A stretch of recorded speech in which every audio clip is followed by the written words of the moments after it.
Apa yang mesti cuba? Big Mac. Big Mac Mesti cuba Big Mac Big Mac. Bagi saya 3. Saya cuba promote. 3 set. Bagi saya 3 set. Buat saya 3 set. Saya akan cuba push lah. Saya siapa boleh beli. Kalau saya gagal, saya cover. Saya gagal, saya cover. Pak kata tak ada siapa beli kat dalam masa 2 jam 3 jam situ, saya akan saya akan tanggung rugi. 3 pieces RM12. 2 jam kan? Okey, 2 jam. Alright, let's go. Mission start. Assalamualaikum bang. Saya promote Big Mac Beef Mince. Halo, Assalamualaikum. Assalamualaikum bang. Saya ni promote tolong akak tolong jual Big Mac Popia. Hello bro. Assalamualaikum. Sorry bro. Aku tak kerja untuk akak ni. Akak ni dia jual Popia. So aku nak jual 3 ni dalam masa 2 jam. Kalau kau minat, aku rasa. Tapi aku dulu nak cuba.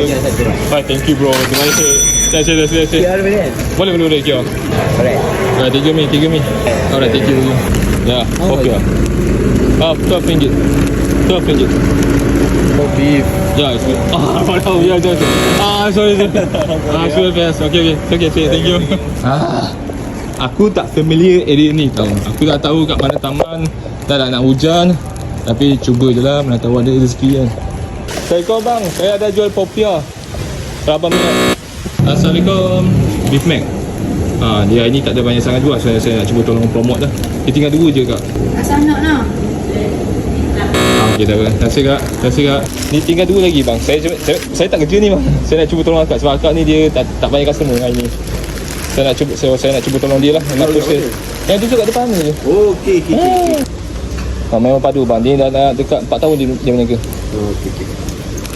Abang ambil dulu. Terima kasih bang. Terima kasih banyak. Alhamdulillah. Semoga limpah rezeki bang. Abang beli 2? Dua. Oh 2? Oh cantik. Terima kasih bang. Alhamdulillah. Terima kasih bang. Terima kasih banyak.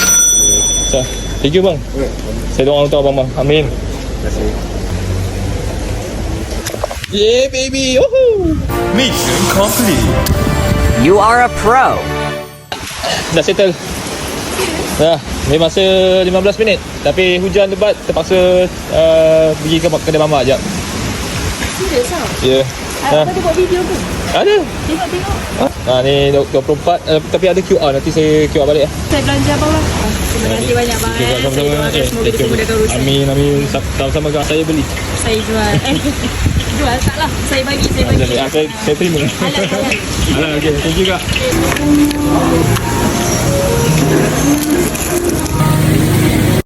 Success. You are a pro.